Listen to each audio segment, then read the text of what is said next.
What do you do when your own son speaks to you like a stranger in your own house? How does a father respond when he realizes he has already been erased, quietly, legally, completely? Why did everything change the moment the notary stepped through the door? My name is Alaric Boonehart, and I'm 62 years old. For the past 37 years, I worked as a construction project supervisor, managing residential builds across 3 counties. I know foundations, load-bearing walls, electrical systems, and the exact way a house settles over decades. I know contracts, permits, and the difference between verbal promises and notarized documents. I know when something is structurally sound and when it's about to collapse. Right now, I'm watching my own house fall apart from the inside. It started small. So small, I almost didn't notice. 3 months ago, I came home from the hardware store and found the living room furniture rearranged. The couch where I'd sat every evening for 17 years now faced the wrong direction. The coffee table, the one my wife Claire picked out before she passed, had been moved against the far wall. "We thought it would open up the space," Maribel said when I asked. She didn't look up from her phone. "Makes the room feel bigger." Julian, my son, nodded from the kitchen. "More modern this way, Dad." I stood there holding a bag of wood screws, feeling something shift beneath my feet. Not the floor, something else. "I liked it the old way," I said. "You'll get used to it," Maribel replied. That was the first time I realized I hadn't been asked. I'd been informed. The next week, the kitchen changed. I opened the cabinet where we'd always kept the coffee mugs, where Claire had kept them, where I'd kept them after she was gone, and found dish towels instead. The mugs had migrated to a different cabinet entirely, the one I could barely reach without the step stool. "Better workflow," Maribel explained when I mentioned it. "The mugs should be closer to the coffee maker." The coffee maker was in the same place it had been for 9 years. I didn't argue, I just started using the step stool every morning. Julian had moved back in 2 years ago. "Just temporarily," he'd said, "until we save up for our own place." He'd just gotten engaged to Maribel, and they were planning the wedding, and renting seemed wasteful when I had 3 empty bedrooms gathering dust. It made sense. It felt right. A father helps his son. The wedding happened 18 months ago. Small ceremony, beautiful day. I paid for most of it. My gift to them, to the future. They never mentioned moving out again. At first, it was fine. The house felt alive again. Voices in the morning, cooking smells, the sound of someone else's music playing softly from upstairs. After Claire died, the silence had been crushing. Having Julian home again, having family in these rooms, it helped. But something changed after the wedding. Slowly. So slowly I couldn't point to a single moment and say, that's when it happened. Maribel started rearranging things. First the living room, then the kitchen, then my bathroom. "We need more storage space, and you barely use these shelves." Then the garage, where I kept my tools organized the same way for 3 decades. "We're just making it more efficient," Julian said, standing in the doorway while Maribel directed 2 of her cousins who were hauling boxes. I came home one afternoon and found them repainting the hallway. Nobody had mentioned it.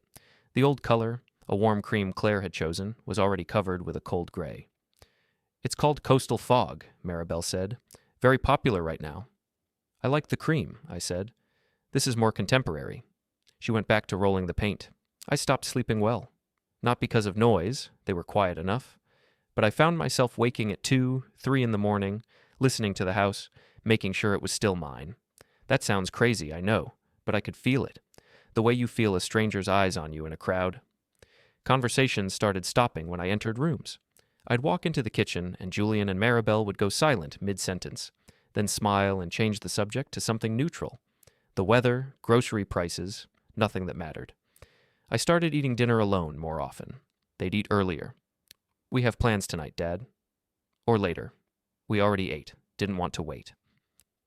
The dining table that used to bring us together became just another piece of furniture I passed on my way to the microwave.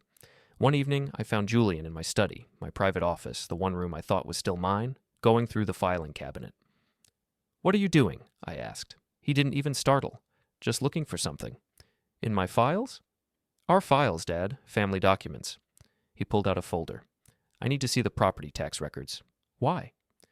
"Just want to understand the expenses. Maribel and I are thinking about the future." He said it like it was reasonable, like he had every right to my financial records, my property documents, my private papers. "Julian, Dad, relax. I'm your son. We live here too." He took the folder and walked out. I stood in my own study, in my own house, feeling like an intruder. The next day, I went to the local cafe where I usually got my morning coffee. I'd been going there for years. The owner, Mrs. Patterson, knew my order before I reached the counter. "Morning, Alaric," she said. "Saw Julian here yesterday with his lovely wife." "Yeah?" "They were talking about some renovations. Said they're planning to update the kitchen, maybe expand the master bedroom." She smiled as she poured my coffee. "It's wonderful that they're putting down roots. That house will be beautiful when they're done with it." I took my coffee and sat by the window. Through the glass, I watched people walking past. Normal people, living normal lives, not slowly disappearing inside their own homes. When they're done with it, not we, they. Even strangers were seeing it. The house was becoming theirs in everyone's mind. I was becoming the old man who used to own it, who still lived there out of charity or convenience. I drove home slowly that morning. The streets were familiar. I'd driven them 10,000 times. But something about them felt different now, like I was seeing them from outside myself. When I pulled into the driveway, I saw Maribel's car parked where I usually parked. Not in the garage, in my spot. She'd started doing that 2 weeks ago, forcing me to park on the street or squeeze into the tight space by the garbage cans. Small things. All small things. But small things add up. Small cuts bleed you dry if there are enough of them. I sat in my car for 5 minutes, hands on the wheel, looking at my own house. The house I'd bought with my first big promotion. The house where Claire and I raised Julian. The house where she took her last breath, in the bedroom upstairs, with me holding her hand. The porch light was on, even though it was mid-morning. Maribel liked it on. She said it looked welcoming. I used to decide when lights were on or off in my own house. That evening, we were all in the living room. I was reading the newspaper, an actual physical newspaper, one of my last old-fashioned habits, when Julian sat down across from me. "Dad, we need to talk." I lowered the paper. Maribel appeared in the doorway, arms crossed, watching. "What's up?" I asked. "Maribel and I have been thinking." Julian leaned forward, elbows on his knees. His voice was calm, measured. The voice he used at work, I realized. Professional distance. "This house is getting to be a lot for you." "A lot?" "The maintenance. The space. You're here alone most of the day. You don't need all these rooms." He gestured around. "And honestly, Dad, you're not getting any younger. Have you thought about downsizing?" The word hung in the air like smoke. Downsizing. "This is my home, Julian." "I know, and it's been great. But maybe it's time to think about something more manageable. A condo, maybe. One of those senior living communities with activities and..." "I'm 62, not 82. I'm just saying, long term, you should start thinking about it." He sat back. "We can help you look at options. No pressure, just think about it." Maribel nodded from the doorway. "There are some really nice places. My aunt lives in one. They have a pool, a gym, organized trips." "I don't want a pool or organized trips. I want my house." Julian smiled. Patient. Patronizing. "Of course, Dad. I'm just saying, think about it." He stood up and walked to where Maribel waited. They went upstairs together, their footsteps creaking on the stairs that had creaked the same way since 1988. I sat alone in the living room that no longer felt like my living room, in the chair that had been moved to face the wrong direction. Start thinking about downsizing. Translation. Start thinking about leaving. That night, I lay in bed, in the guest bedroom on the first floor where I'd moved after Claire passed because I couldn't sleep in our room anymore, and stared at the ceiling. The master bedroom was directly above me. I could hear Julian and Maribel moving around up there, their voices soft murmurs through the floor. In my own master bedroom, in my own house, something crystallized in my mind that night. Something cold and clear. This wasn't accidental. This wasn't drift. This was deliberate. They were pushing me out. Slowly, quietly, politely. Rearranging furniture, taking over spaces, suggesting I leave, all while smiling and calling me Dad. I got up and walked to my study. The house was dark except for the light from the street lamp outside. I didn't turn on any lights. I stood at my desk and opened the bottom drawer, the one with the lock that still worked. Inside was a folder. A thick folder with my name on it and the word estate in capital letters. I took it out and held it in the darkness. Then I put it back, locked the drawer, and went back to bed. I didn't sleep, but I was done being invisible. The next morning, I sat in my car outside the bank before it opened, watching the early lights spread across the parking lot. I'd been sitting there for 20 minutes, thinking about how you can spend 3 decades building something and watch it disappear in 3 months. I bought this house in 1988. I was 31 years old, newly married, and I'd just been promoted to senior project supervisor. Claire was 6 months pregnant with Julian. We walked through this house on a Saturday afternoon in March, and she put her hand on her belly and said, "This is it. This is where we raise our family." The mortgage took 25 years to pay off. 25 years of checks written every month without fail. When Claire got sick in 2019, the medical bills piled up fast. We had insurance, but insurance doesn't cover everything, and cancer is expensive in ways that break you financially before it breaks you emotionally. I took a second mortgage to cover the treatments. We thought we'd beat it. For 18 months, we thought we were winning. We weren't. Claire passed in August 2020. I paid off that second mortgage by 2022, working extra projects, taking contracts I normally would have turned down. 70-hour weeks, 80-hour weeks, anything to keep moving, keep working, keep from thinking about the empty house waiting for me. By the time Julian asked to move back in, I owned this house free and clear. No loans, no liens, no co-signers. Just my name on the deed. The bank opened at 9. I went inside and waited at the counter until Lisa, the branch manager, came over. I'd known her for years. She'd handled our accounts since Claire was alive. "Morning, Alaric," she said. "What can I help you with?" "I need copies of my property documents," I said. "Title, deed, tax records for the last 3 years." Her smile didn't change, but something flickered in her eyes. Curiosity, maybe concern. "Is everything okay?" "Everything's fine. Just organizing some files." She printed everything out. While I waited, I noticed her glance at her computer screen, then at me. "Your property taxes are paid through next year," she said carefully. "And the title is? Well, it's only in your name. No joint ownership, no transfer paperwork pending." "That's correct. Just wanted to make sure you knew." She slid the papers across the counter. "Sometimes people forget what's filed where." "I remember," I said. I took the documents and left. In my car, I sat reading through them even though I knew what they said. Sometimes you need to see things in writing to remember they're real. The house was mine. Legally, completely, solely mine. Julian was not on the deed. Maribel was not on the deed. No one else had any legal claim to the property. Yet somehow, they were acting like they did. I drove home thinking about how that happens, how you can own something on paper and lose it in practice, how possession is 9/10 of the law only when people respect the other 10th. When I got home, Maribel's car was gone, but Julian's truck was in the driveway. I found him in the garage, moving my tool cabinets around. "What are you doing?" I asked. "Making space. Maribel wants to use part of the garage for storage." "Those cabinets are exactly where I want them." He didn't stop moving them. "Dad, you barely use half this stuff anymore, and we need the room." "Julian."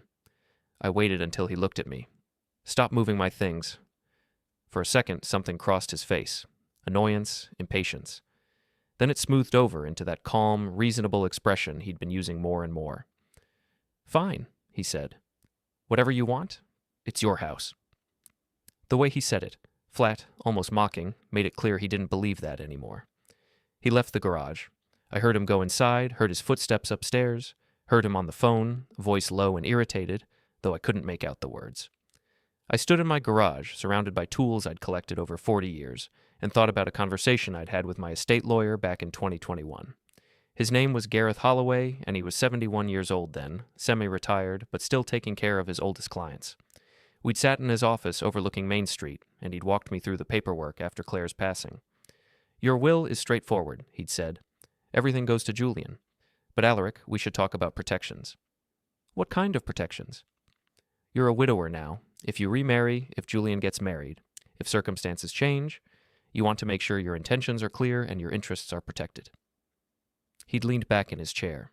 I've seen families tear themselves apart over assumptions, over verbal promises that nobody can prove. "Julian's a good kid," I'd said. "I'm sure he is. But good people can surprise you when money and property are involved. Let me ask you something. If Julian moved in with you, would you want him to have any claim to the house before you pass?" I'd thought about it. "No, not until I'm gone." "Then we need to make sure that's documented, crystal clear, notarized, and filed." We'd spent 3 hours that day working through scenarios, protections, clauses. Gareth had drawn up documents that made my intentions explicit. The house was mine until I passed or chose to transfer it. Anyone living with me did so at my permission, which could be revoked. If I became incapacitated, specific trustees would make decisions, not family members, but neutral professionals. "This might seem cold," Gareth had said, "but it's not about trust. It's about clarity. The clearest gift you can give your family is documentation that leaves no room for argument. I'd signed everything, filed everything, put it all in a folder and locked it away, thinking I'd never need it. I'd forgotten how much my wife had taught me about reading people. Claire had been a school principal for 28 years. She could spot a liar, a manipulator, a person with hidden agendas from across a crowded room. She taught me that people tell you who they are through small actions more than grand gestures. Watch what they do when they think nobody's watching, she used to say. That's who they really are. I started watching. That afternoon, I came back from a walk and stood outside the kitchen window before going in. Through the glass, I could see Julian and Maribel at the table, papers spread out between them. "We'll need to get him to agree," Maribel was saying. "He will. He's old-fashioned. He won't make a scene." Julian's voice was confident. "And honestly, he knows it makes sense. The house is too big for him. Once we get him settled somewhere smaller, we can—" The rest was too quiet to hear, but I didn't need to hear it. I'd heard enough. I walked around to the front door and came in loudly, letting them hear me. By the time I reached the kitchen, the papers were put away and they were smiling. "Hey, Dad," Julian said. "How was your walk?" "Good." I poured myself water, watching their reflections in the window over the sink. "What are you two working on?" "Just some financial planning," Maribel said smoothly. "Boring stuff." "Right." That evening, I went to my study and pulled out the estate folder again. I read through everything Gareth and I had prepared. Then I read it again, then a third time, making notes. Around 10 p.m., my phone rang. Gareth Holloway's name appeared on the screen. "Alaric," he said when I answered. "I hope I'm not calling too late." "Not at all." "I was organizing some old files and came across yours. Got me thinking. We haven't talked in a while. How are things?" We talked for 40 minutes. I told him about Julian and Maribel moving in, about the furniture and the cabinets and the conversations that stopped when I entered rooms. Gareth listened without interrupting. When I finished, he was quiet for a moment. "You still have copies of everything we filed?" he asked finally. "Yes." "Good. Keep them safe. And Alaric, if you need to have a conversation about expectations or boundaries, make it official. Don't leave room for confusion later." "How official?" "Get a notary involved, make it documented, make it witnessed." He paused. "Trust your instincts. If you feel like you're being pushed out of your own home, you probably are." After we hung up, I sat at my desk for a long time. Outside, the neighborhood was dark, except for street lamps and the occasional porch light. My street, my neighborhood, my house. Except it didn't feel like mine anymore. I pulled out a calendar and looked at the next few weeks. Found a date, picked up a red pen, and circled it. Then I made a phone call to Helena Crowley, a notary public I'd worked with on construction contracts for years. Professional, discreet, thorough. "Helena," I said when she answered, "I need your help with something." We talked for 20 minutes. When I hung up, I felt something I hadn't felt in months. Control. Upstairs, I heard Julian and Maribel moving around in the master bedroom. My bedroom. The one where Claire and I spent 30 years of nights, where we talked about Julian's first day of school, his first girlfriend, his college plans, his future. The one they now occupied like it had always been theirs. I turned off the study light and went to the guest bedroom. Before I went to bed, I locked my door, something I'd never done in my own house before. But this was a new kind of home invasion. The kind that happens with smiles and reasonable voices and furniture rearranging. The kind where you have to defend yourself against your own family. I slept better that night than I had in weeks. The dinner was Julian's idea, though I suspect Maribel orchestrated it. "Just a small family gathering," he said. "Nothing fancy. Maribel's parents, her sister, maybe a few cousins. We haven't all been together in a while." What he meant was, we're going to establish the new normal in front of witnesses. The dinner was on a Saturday. I spent the morning at the hardware store taking my time, stretching out my absence. When I got home at noon, the house was transformed. Maribel and her sister were setting up the dining room. Julian was in the kitchen with Maribel's father, Vicente, talking about sports. Nobody asked if I needed help with my purchases. Nobody asked what I'd bought. I carried my bags to the garage alone and put everything away in my newly rearranged cabinets. I stood there for a moment, looking at my tools, thinking about all the projects I'd supervised over the years. I knew how to read blueprints, how to spot a bad foundation, how to recognize when a structure was about to fail. The same skills applied to families, the same warning signs. When I came back inside, Maribel was arranging flowers in a vase I didn't recognize. New purchase, probably. Another small change I hadn't been consulted about. "Those look nice," I said. She glanced up, surprised I'd spoken. "Thanks. I thought the table needed something fresh." It did, I agreed, and watched confusion flicker across her face. She'd expected resistance, maybe, or silence, not agreement. I went upstairs to change clothes. As I passed the master bedroom, I heard Maribel on the phone inside. The door was cracked open. "No, he won't be a problem," she was saying. "Julian's handling it. By spring, this place will be completely ours." Completely ours. I stood in the hallway listening. "I know, Mama. I know it feels fast. But he's ready to downsize. He just doesn't know it yet." I continued to my room, the guest room, and closed the door quietly. Sat on the bed. Thought about that phrase. He just doesn't know it yet. Like I was a child who needed to be guided toward the right decision. Like my own thoughts about my own property were obstacles to be managed. I changed into clean clothes and went back downstairs. By 5 p.m., people started arriving. Maribel's parents, Vicente and Rosa, her sister Carla with her husband, 3 cousins I'd met once at the wedding. Everyone brought food, wine, stories, laughter. I sat at the head of the table because that's where I'd always sat, but it felt performative now, like I was playing the role of patriarch in a stage production. The food was good, the conversation was loud and warm. Maribel's family was nice enough. They treated me politely, asked about my health, my work, my plans for retirement. "Alaric was a project supervisor for 37 years, Julian said when Rosa asked what I did. "Managed big residential developments." "That's wonderful," Rosa said. "So you know everything about houses." "Pretty much," I said. "Then you must have so many ideas for this place." She gestured around. "Maribel told us they're planning some renovations." I looked at Maribel. She smiled and sipped her wine. "What kind of renovations?" I asked. "Oh, nothing major," Maribel said quickly. "Just updating some things. The kitchen could use modernizing, maybe the bathrooms." "This is a solid house," I said. "Everything works fine." "Of course it does," Julian cut in. "But you know how it is, Dad. Styles change. People want different things now." "People, not you. People." Vicente leaned forward. "Julian tells me you built this place up from nothing. That's impressive." "I bought it in 1988, I said. "Fixed it up over the years. Put in new plumbing in 95, new roof in 2003, upgraded the electrical in 2010. "All that work," Vicente said, nodding appreciatively. "And now you get to watch the next generation make it theirs." "Make it theirs. Not enjoy it. Not live in it. Make it theirs." "Speaking of which," Carla said, turning to Maribel, "have you picked colors yet? For the kitchen?" "We're thinking a soft gray," Maribel replied. "Very modern, very clean." I noted. Not I'm thinking, or even Julian and I are thinking. Just we, as if it was already decided, already approved, already happening. I ate my dinner and listened to them talk about tile choices and paint colors and whether to knock out a wall between the kitchen and dining room. My kitchen, my dining room, my wall. One of the cousins, a younger guy, maybe 25, looked at me. "You must be excited to see what they do with the place." "Why would I be excited?" I asked. The table went quiet for a moment. "Well, because renovations are exciting," he said uncertainly. "They are when you choose them yourself," I replied. "Less so when other people plan them for your property." Julian laughed, too loud, too forced. "Dad's just being modest. He's given us full creative control." "Have I?" I asked. Another silence. Longer this time. Maribel jumped in smoothly. "Alaric's been so generous, letting us contribute ideas. He knows we have a good eye for design."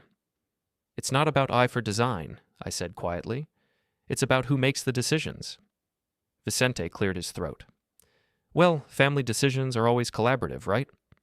"They should be," I agreed, "when everyone remembers who owns what." Rosa looked uncomfortable. Carla studied her plate. The cousins found their phones fascinating. Julian's smile had frozen on his face. "Dad, maybe we should talk about this later." "Why? Everyone here seems to think they know what's happening with my house. Might as well have the conversation now."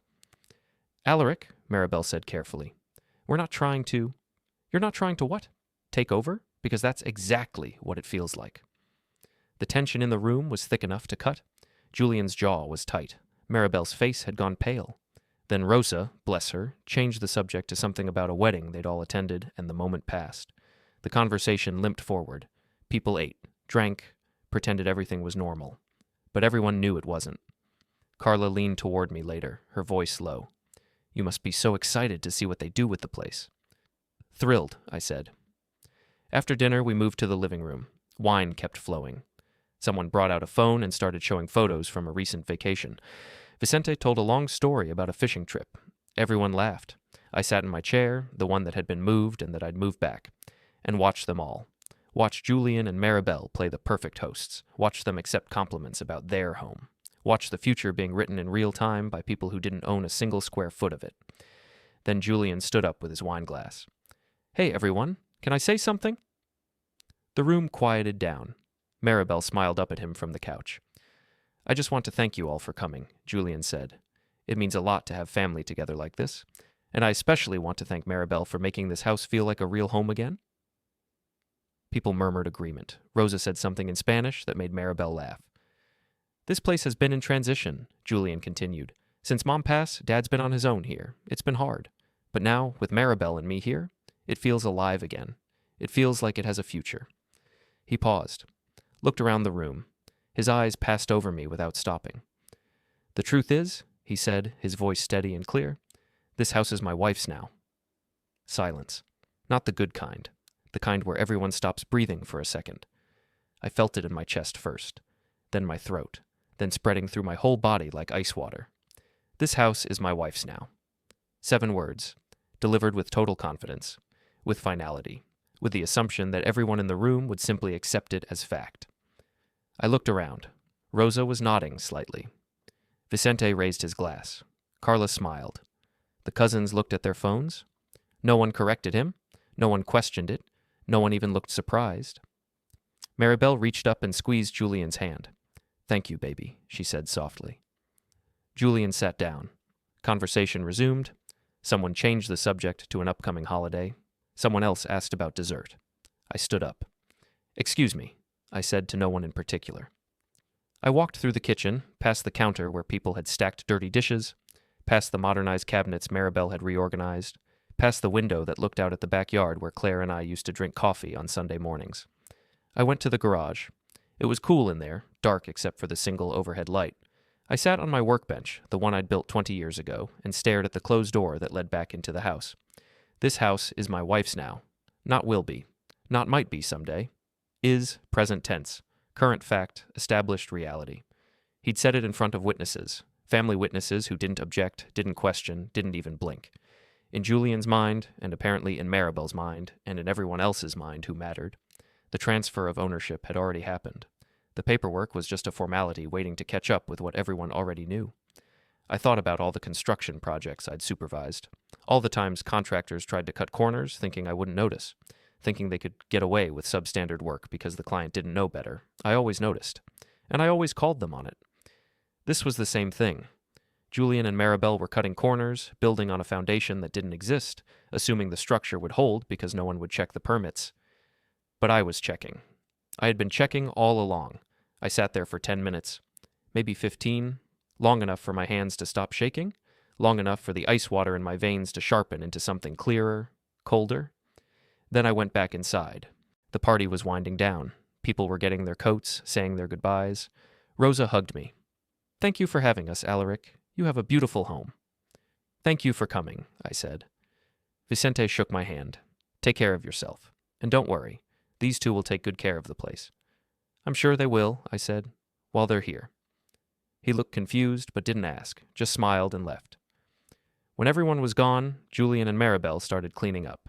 I helped carry dishes to the kitchen. We worked in relative silence, the comfortable silence of people who've just hosted a successful evening. "That went well," Maribel said, loading the dishwasher. "Really well," Julian agreed. I put the last of the wine glasses in the sink and went to my study, closed the door, sat at my desk. The calendar was still there, open to next month. The red circle was still visible, marking the date I'd chosen. I picked up my phone and sent a text to Helena Crowley. "Confirm for the date we discussed. 2 p.m. work?" She responded within minutes. "Confirmed. I'll bring everything we talked about." I put my phone down and opened my desk drawer, pulled out the estate folder, paged through the documents until I found what I needed. Clear terms, explicit language, notarized signatures, legal authority. Everything Gareth and I had prepared. Everything Julian and Maribel knew nothing about. I heard them coming downstairs, their voices soft and satisfied. They walked past my study door without stopping. The stairs creaked as they went up to the master bedroom. I sat alone in my study, in my house with my documents spread across my desk. This house is my wife's now. We'd see about that. I closed the folder, locked the drawer, and turned off the light. In 2 weeks, the assumptions would end. In 2 weeks, the verbal confidence would meet documented reality. In 2 weeks, Julian would learn the difference between what you tell people and what you can prove. I went to bed that night with a clarity I hadn't felt in months. The path forward was simple now. No more watching furniture get moved. No more listening to renovation plans for my walls. No more sitting at my own table while people divided up my property in their minds. 2 weeks. I could wait 2 weeks. The Monday after the dinner, I went back to the bank. Not to Lisa this time, but to open a safety deposit box. Small, discreet, accessible only to me. I put copies of everything inside, the title, the deed, the estate documents, the notarized agreements with Gareth. Safekeeping, I told the bank clerk helping me. Smart, she said. You'd be surprised how many people lose important papers. Or have them taken, I thought. While I was at the bank, I requested account statements for the past 2 years. Every utility payment, every property tax payment, every insurance premium. I wanted documentation of exactly who had been paying for what. The clerk printed everything out and handed me a thick envelope. Big project? She asked. Just organizing, I said. In my car, I opened the envelope and went through the statements. In 2 years, Julian and Maribel had contributed exactly $200 to household expenses. Utilities, groceries, occasional repairs. I'd paid $31,000 in property taxes, insurance, major maintenance.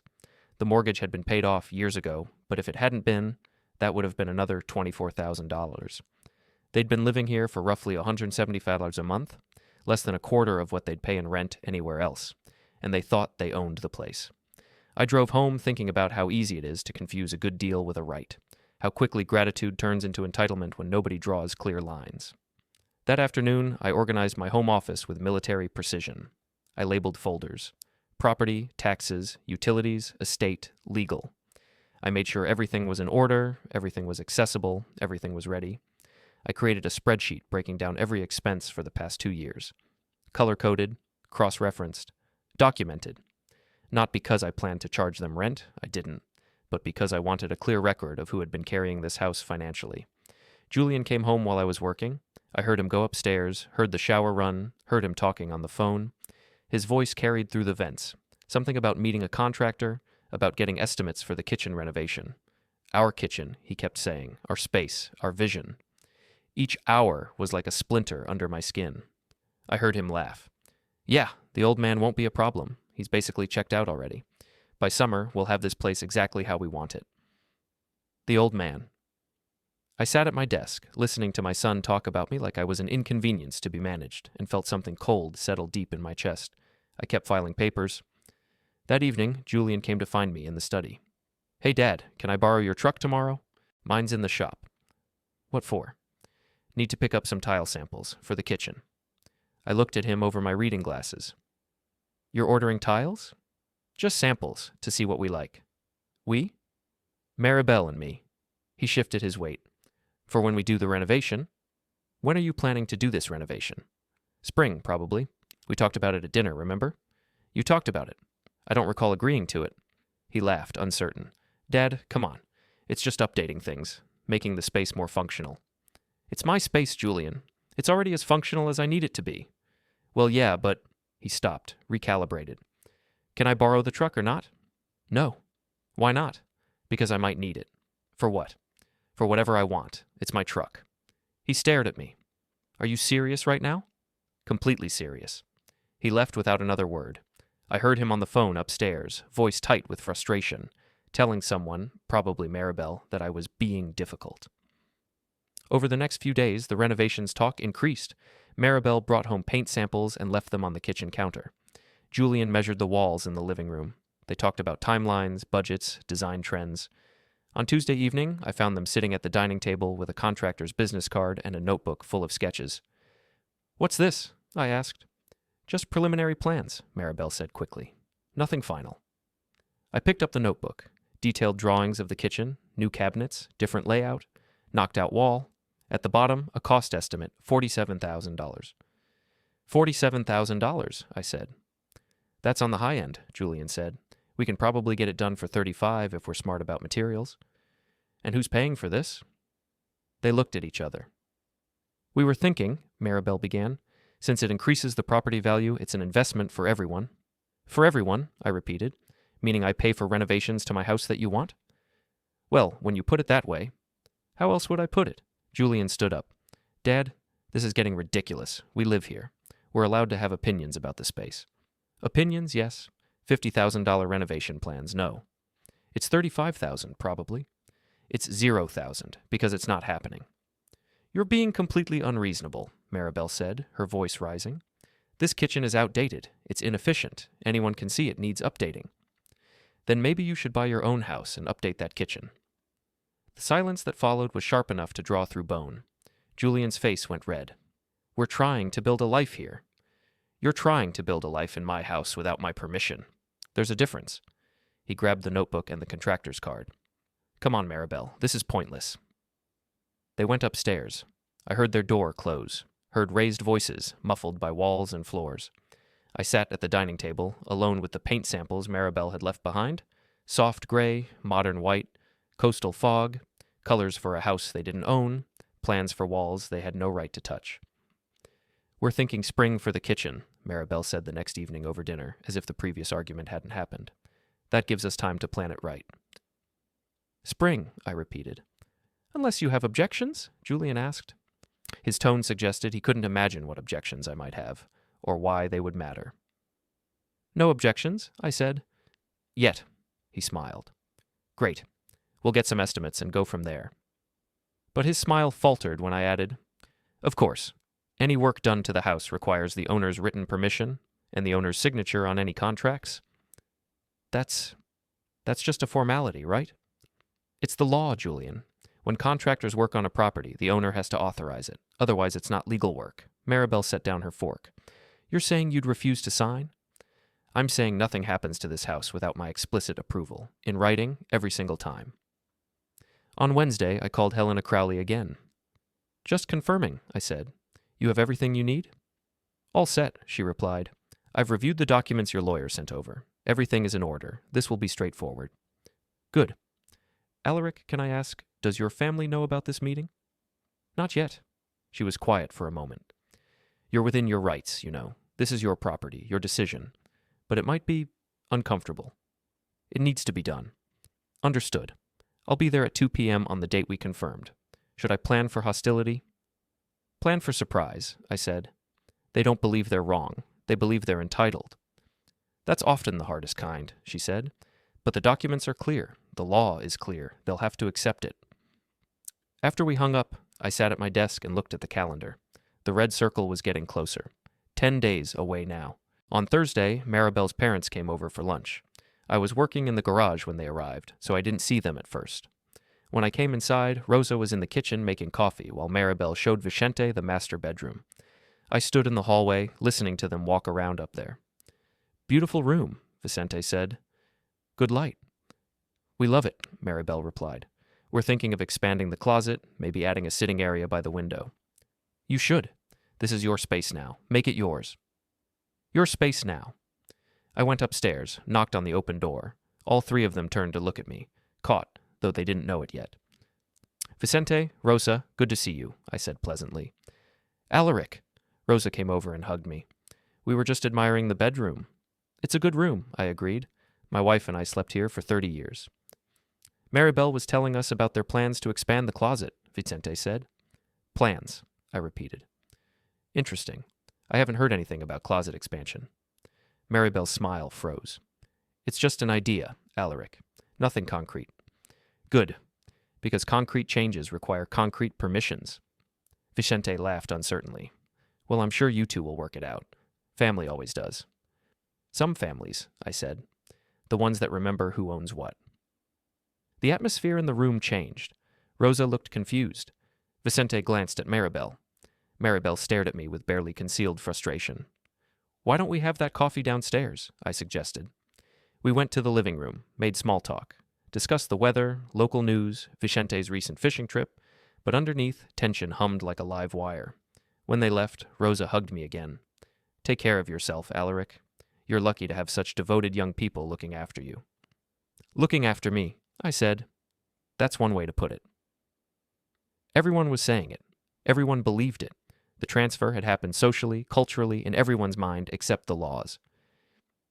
I went to my study and closed the door, sat at my desk, thought about how easy it is to take something when everyone agrees you deserve it, how possession becomes ownership in people's minds long before the documents are signed. But documents matter. Documents are everything. That evening, Julian knocked on my study door. "Dad, can we talk?" "Come in." He sat in the chair across from my desk, glanced at the labeled folders stacked neatly on the side table, glanced at the locked drawer where I kept the most important files. "What's all this?" he asked. "Organization. Getting my affairs in order." "That sounds ominous." "Just being thorough." He nodded slowly. "Listen, Dad, I wanted to talk about something. Maribel and I have been thinking about your situation. My situation. Living here, in this big house, all alone most of the day." He leaned forward. "We found some really nice places. Senior communities, independent living. Some of them are beautiful. They have everything you need, and you wouldn't have to worry about maintenance or... Julian." I kept my voice level. "I'm not moving to a senior community. I know it seems like a big change, but think about it practically. You're paying taxes on a 4-bedroom house you barely use. You're maintaining a yard you don't care about anymore. And let's be honest, you're not getting younger. What happens in 5 years, 10 years? You want to be climbing stairs when you're 70? I looked at him, really looked at him. At my son, who I'd raised in this house, who I'd taught to ride a bike in that driveway, who I'd helped with homework at this very desk. "What happens to the house if I move?" I asked. He blinked. "Well, Maribel and I would stay here, obviously. We live here." "And legally?" "We'd figure it out.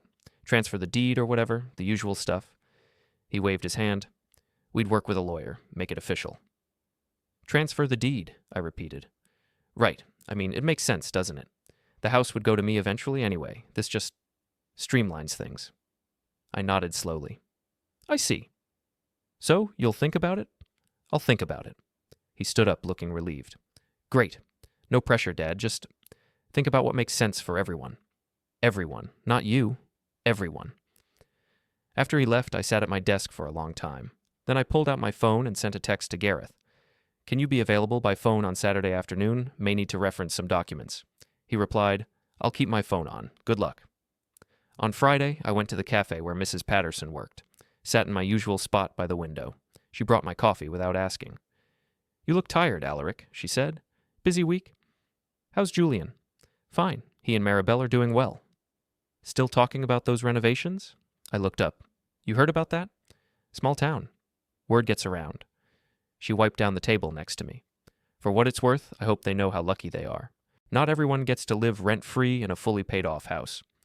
Rent-free, fully paid off. She saw it. Everyone saw it.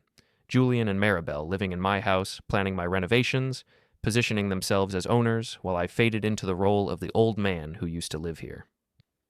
"Thanks for the coffee," I said. "Anytime, Alaric." That night I barely slept. Not from anxiety, from anticipation, from the feeling you get before something definitive happens, something you can't take back. Saturday morning arrived cold and clear. I got up early, made coffee, sat in the living room watching the street. A few joggers went past. A neighbor walked their dog. Normal weekend sounds. Julian and Maribel slept late, like they always did on weekends. I heard them moving around upstairs around 10, heard the shower run, heard them discussing brunch plans. At noon, they came downstairs. Maribel was on her phone, showing Julian something. They were laughing. "Morning, Dad," Julian said. "We're heading out for a bit. Need anything?" "No." "We'll probably grab lunch out. Be back later." They left. The house went quiet. I went to my study and pulled out all the important documents, laid them on the desk, read through them one more time, made sure everything was ready. At 1:30, I heard a car pull up outside. Through the window, I saw Maribel's SUV. They were back earlier than expected. Julian and Maribel came through the front door carrying shopping bags, renovation catalogs, paint swatches, hardware store logos. "Dad?" Julian called. "We picked up some materials. Want to see what we're thinking for the..." He stopped when he saw me standing in the hallway, saw the expression on my face. "What's wrong?" Maribel asked. "We need to talk," I said. "Living room, both of you." They exchanged glances, followed me into the living room, sat on the couch that used to be positioned differently, in the room they'd rearranged without asking. I remained standing. There's something you should know, I began. I have a meeting scheduled here this afternoon, at 2 p.m. A meeting? Julian frowned. What kind of meeting? A notary is coming to review some documents with us. What documents? Property documents, estate documents, things we need to clarify. Maribel's expression shifted. Something careful came into her eyes. Why does this require a notary? Because verbal agreements aren't enough, because assumptions need to be corrected, because this is my house, and I'm going to make sure everyone understands that. Julian stood up. Dad, what are you talking about? You told a room full of people that this house is your wife's now. Present tense, like it was already decided. I didn't mean it literally. You meant it exactly literally. You've been moving furniture, planning renovations, treating this place like it's yours. You've been pushing me towards senior communities so you can take over completely. I kept my voice calm, steady. But the law doesn't care about what you assume. The law cares about what's documented. Maribel stood up too. We live here. We pay bills. We maintain the house. You live here as my guests. You pay some utilities, not the mortgage or property taxes or insurance. You maintain what I allow you to maintain. This is insane, Julian said. We're family. Why are you doing this? Because you forced me to. Because you stopped treating me like the owner and started treating me like an obstacle. The doorbell rang. 2 p.m. exactly. That's the notary. I walked to the front door and opened it. Helena Crowley stood on the porch, professional and precise, carrying a leather portfolio. Good afternoon, Alaric. Helena, please come in. She stepped inside, saw Julian and Maribel standing in the living room, their faces pale and confused. This is Helena Crowley, I said. Licensed notary public. She's here to witness some documents and ensure everyone understands the legal status of this property. Helena nodded politely to Julian and Maribel. Please, sit down. This won't take long. Helena Crowley moved through the living room with the kind of efficiency that comes from 30 years of notarizing documents in people's homes. She set her portfolio on the coffee table, pulled out a leather-bound folder, and arranged papers with practiced precision. Julian and Maribel sat frozen on the couch. I remained standing by the window, arms crossed, watching their faces process what was happening. Let me explain the purpose of today's meeting, Helena began, her voice neutral and professional. Mr. Boonehart has requested that I witness and notarize certain documents related to this property. This is a standard procedure when property owners want to clarify ownership status and residency terms. Residency terms? Maribel's voice came out thin. Yes, the terms under which non-owners may reside in an owner's primary residence. Helena pulled out the first document. This is the property deed for 847 Rosewood Drive. As you can see, the sole owner is Alaric James Boonehart. There are no co-owners, no joint tenants, no other names on the title. She slid the deed across the table. Julian picked it up with shaking hands. His eyes scanned the page, looking for his name, for Maribel's name, for anything that would contradict what he was seeing. There was nothing. This can't be right, he said quietly. It's a certified copy from the county recorder's office, Helena replied. Issued 3 days ago. I can assure you it's accurate. But we live here, Maribel said. We've been living here for 2 years. Living in a property doesn't confer ownership, Helena explained, her tone patient but firm. Unless there's a lease agreement or documented transfer of title, residence is purely at the owner's discretion. I watched Julian's face change. The confidence he'd carried for months was cracking, piece by piece, as reality inserted itself between his assumptions and the law. Julian looked up from the deed, his eyes meeting mine. Dad, you know I didn't mean... What didn't you mean? I asked calmly. Didn't mean to tell a room full of people this house was Maribel's. Didn't mean to plan $47,000 renovations to my property. Didn't mean to convince me to move into a senior community so you could take over. 47,000. Helena looked at me with raised eyebrows. They had detailed plans drawn up, contractor estimates, all without my knowledge or approval. Helena made a note in her folder. That would have been a serious legal issue if any contracts had been signed. Which is exactly why none were, I said. Maribel stood up suddenly. This is ridiculous. We have rights here. We've been contributing to this household. Helena cut her off smoothly. May I ask what you've been contributing financially? We pay for utilities, groceries, maintenance. Let me be more specific. Helena consulted another document. According to the financial records Mr. Boonehart provided, over the past 24 months, you've contributed approximately $4,200 to household expenses. Is that accurate? Maribel's mouth opened, then closed. In that same period, Helena continued, Mr. Boonehart paid $31,000 in property taxes, insurance, and major repairs.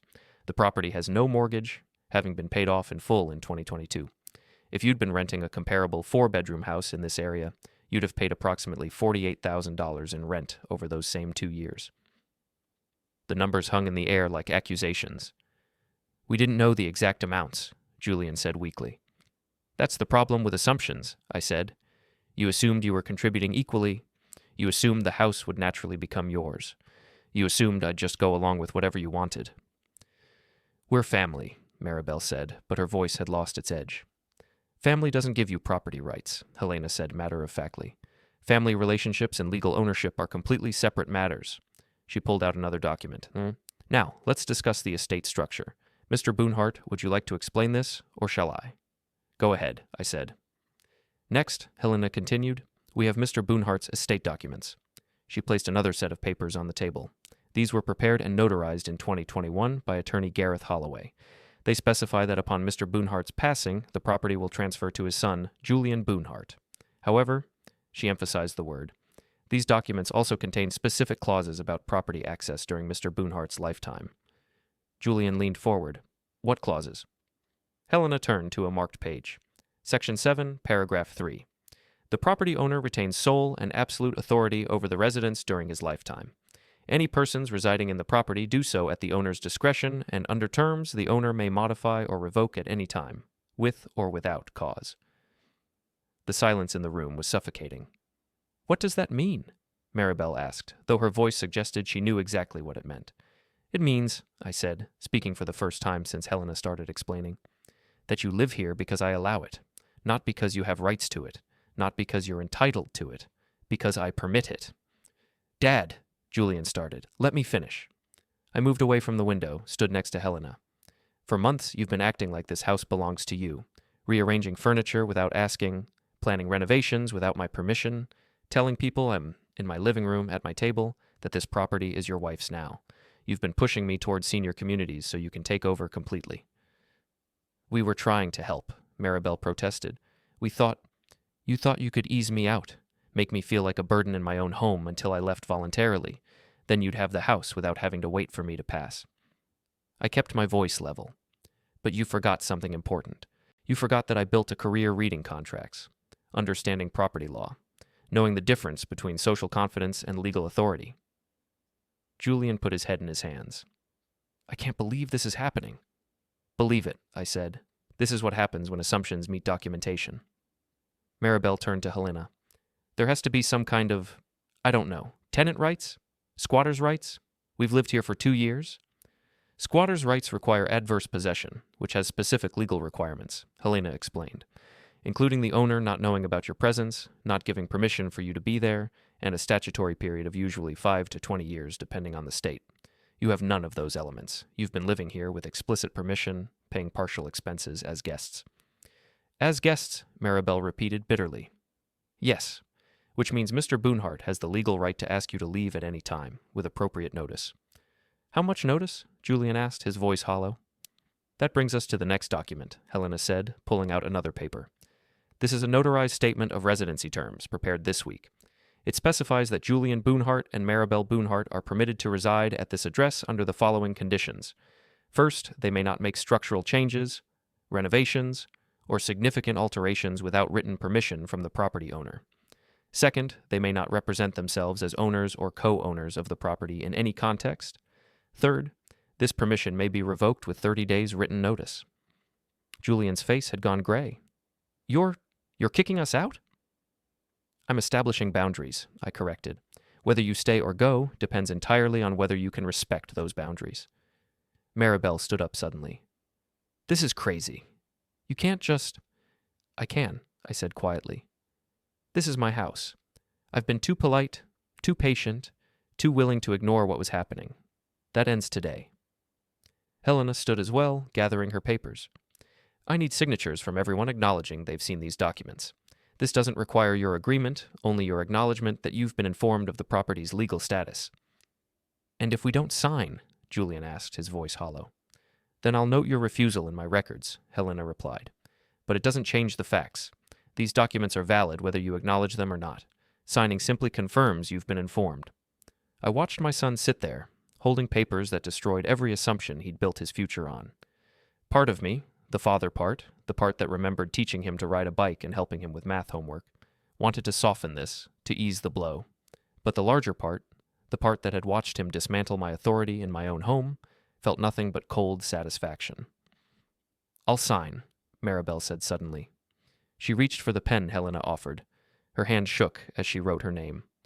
"I want this on record. I want it documented that we were treated like this."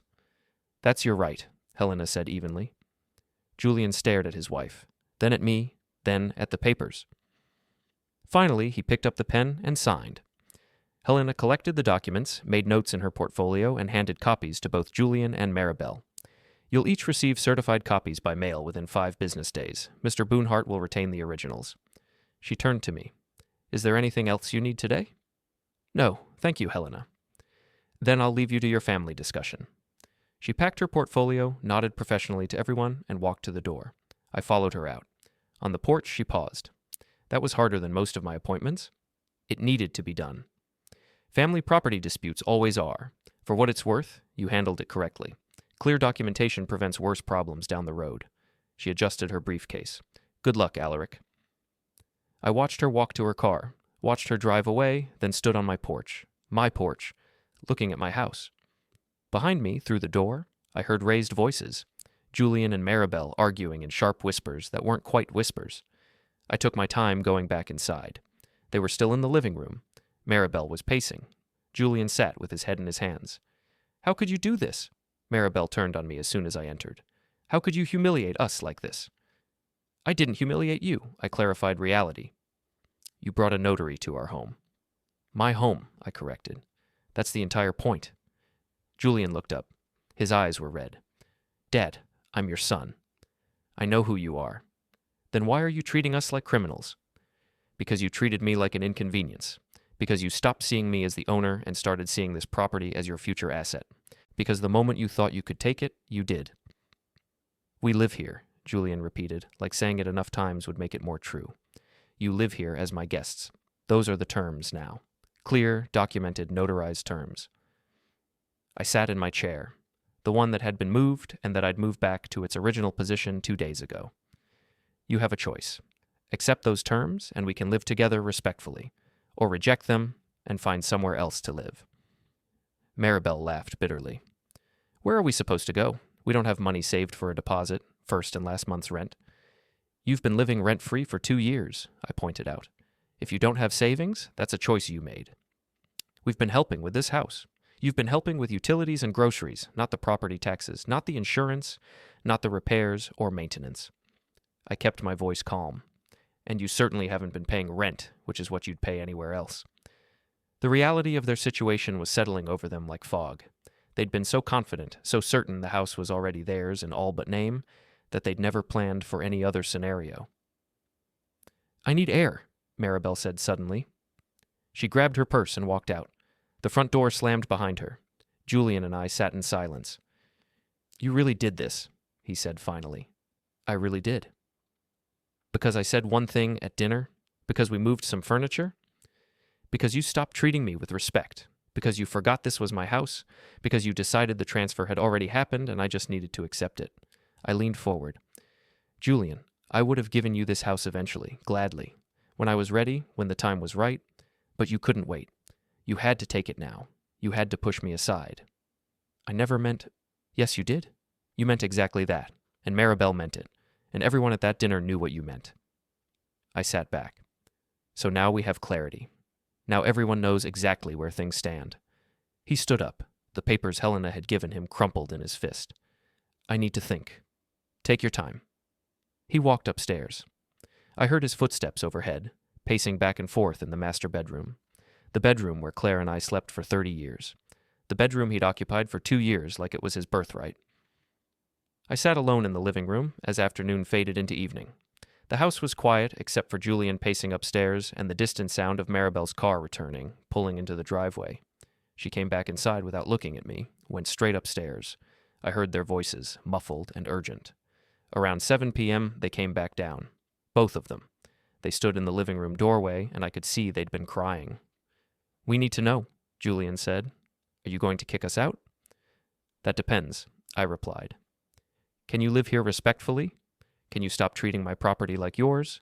Can you accept that this house stays mine until I decide otherwise?" They looked at each other. Some silent communication passed between them. "Yes," Maribel said quietly. "We can do that." "We can," Julian confirmed. I nodded. "Then we'll try. But understand, the moment you cross those boundaries again, the moment you forget whose house this is, you're gone. 30 days notice, no discussion." "We understand," Julian said. "Good. Then let's start over, with clarity this time."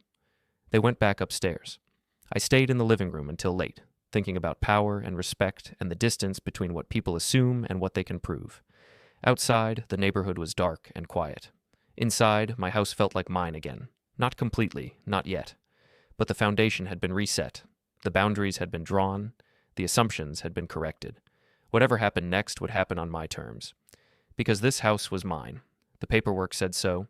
The notary had confirmed it. The law supported it. And finally, blessedly, everyone knew it. 3 days passed in strange, careful quiet. Julian and Maribel moved through the house like guests now, asking before they changed anything, speaking politely, keeping distance. The master bedroom stayed theirs. I hadn't pushed that issue yet, but they stopped talking about renovations, stopped making plans, stopped acting like owners. On Tuesday evening, we sat in the living room together for the first time since Helena's visit. Julian was reading something on his phone. Maribel was looking through a magazine. I was going through the mail, sorting bills from advertisements. "Dad," Julian said suddenly, "can I ask you something?" I looked up. "Go ahead." "Why did you let it get this far? Why didn't you say something earlier?" It was a fair question, maybe the fairest question he'd asked in months. "Because I wanted to believe I didn't have to," I said. "I wanted to believe you'd remember this was my house without me having to prove it. I wanted to believe respect was automatic, not something I had to defend. I never meant to disrespect you. Maybe not consciously, but actions matter more than intentions." Maribel closed her magazine. "For what it's worth, I'm sorry. I got caught up in thinking about the future and forgot about the present." "Apology accepted," I said, and meant it. We went back to our separate activities, but something had shifted. Not fixed, not healed, but shifted, like a bone that had been set and was starting to knit back together. Painful, but necessary. On Wednesday morning, I was in my study when Julian knocked on the door. "Come in." He stood in the doorway, not quite entering. "I talked to Maribel. We're going to start looking for our own place." I felt something twist in my chest. Relief mixed with something else. Sadness, maybe. Loss. "You don't have to leave," I said. "I know, but I think we should. Not because you're kicking us out, but because—" He searched for words. "Because we need to build our own foundation. Literally. We've been living in yours for too long. That's mature of you." "I'm 35. It's about time." He smiled slightly. "We'll stay until we find something good, if that's okay." "It's okay." He nodded and left. I sat at my desk, looking at the labeled folders, the organized files, the locked drawer with copies of everything that mattered. I'd won. The house was mine, documented and defended. The boundaries were established. The respect was restored. But winning felt quieter than I'd expected, less triumphant. Thursday afternoon, Maribel came to find me in the garage where I was organizing tools. "Alaric, can we talk?" I put down the wrench I was holding. "Of course." "I want to explain something. About the renovations, the furniture, all of it." She leaned against the workbench. "After Julian and I got married, I felt like I didn't have a place that was mine. We lived in your house, with your furniture, surrounded by your memories. I thought if I could just change a few things, I'd feel less like a guest." "You were never a guest," I said. "You're family." "I know that now, but family isn't the same as owner." I confused the two. She looked at her hands. And once I started thinking of it as our house, it was easy to forget it wasn't. Every change made it feel more like ours and less like yours. Until Julian said it out loud at dinner and I realized how far we'd gone. "Thank you for explaining." "I'm not asking you to forget what happened. I'm just asking you to understand why it happened." "I do understand, and I appreciate you saying it." She nodded and went back inside. I returned to organizing tools, thinking about possession and belonging and the difference between a house and a home. Friday morning, my phone rang. Gareth Holloway's name appeared on the screen. Alaric, he said when I answered. Helena told me how things went. Well done. It wasn't pleasant. It never is. But you did the right thing. You protected your interests and established clear boundaries. That's all any of us can do. He paused. How are things now? Settling. Julian and Maribel are looking for their own place. Good. That's healthy. They need their own foundation, and you need your space back. He cleared his throat. Listen, I'm updating my client files. Do you need any changes to your estate documents? No. Everything can stay as is. Even after all this? Even after all this? Julian's still my son. The house still goes to him when I'm gone, but while I'm here, it's mine. Fair enough. Call if you need anything. After we hung up, I sat in my study looking at old photographs on the wall. Claire and me at our wedding, Julian as a baby, Julian's first day of school, Julian at his college graduation, the progression of a life, the accumulation of memories in a house that held them all. Saturday afternoon, I was reading in the living room when Julian and Maribel came downstairs dressed nicely. We're going to look at an apartment, Julian said. 2-bedroom place near downtown. Want to come? I was surprised by the invitation, surprised by how much it meant. Sure, I said. Let me get my jacket. We drove together in Julian's truck. The apartment was small but nice, hardwood floors, updated kitchen, a balcony overlooking a park. Young professional type of place, starter home territory. What do you think? Maribel asked me while Julian talked to the leasing agent. I think it's perfect for you two. Not too small? It's exactly the right size. Room to grow into, not so much room you're overwhelmed, she smiled. That's what I thought too. On the drive home, Julian asked, if we take this place, can we stay with you another month while we get everything together? First and last month's rent, deposits, furniture. Of course. We'll pay rent, actual rent, for the time we're there. You don't have to. Yes, we do. We should have been all along. He glanced at me. I'm sorry it took a notary showing up to make me realize that. Water under the bridge, I said. But it wasn't, not completely. The hurt was still there, the awareness of how close we'd come to destroying something that couldn't be rebuilt. But we were trying. All of us were trying. That evening, the three of us cooked dinner together. Nothing fancy, just pasta and salad.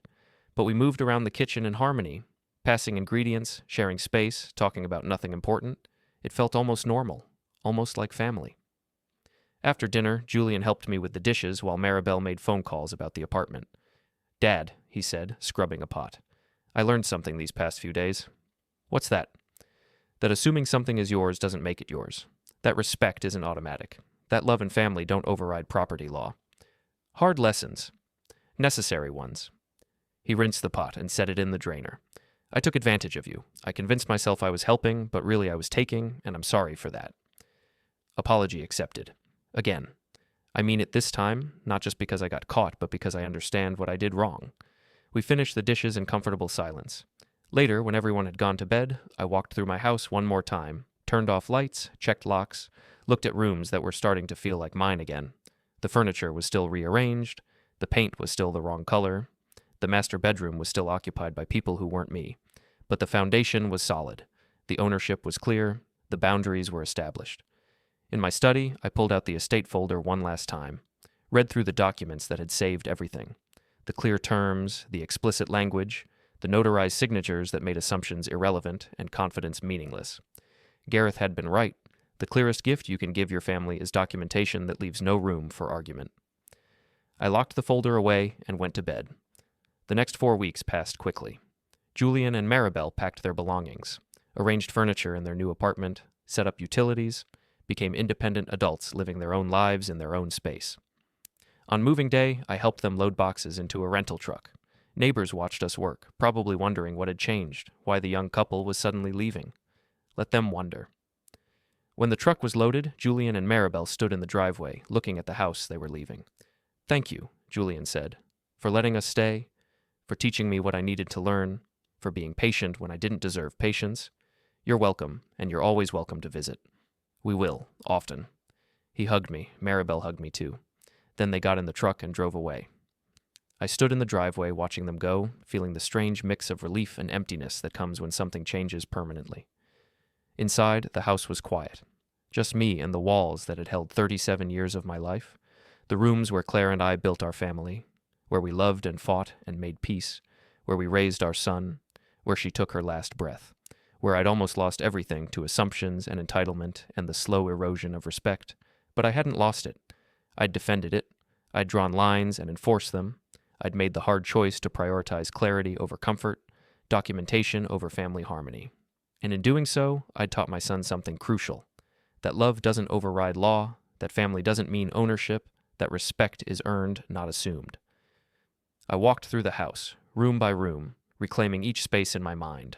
The living room where the notary had spoken, the dining room where Julian had declared the house his wife's, the kitchen where Maribel had reorganized everything, the study where I'd planned my defense. Each room was mine again, fully, completely, legally mine. In the garage, I found the calendar still hanging on the wall, the red circle still visible around the date I'd chosen. The date everything changed, the date assumptions died and reality prevailed.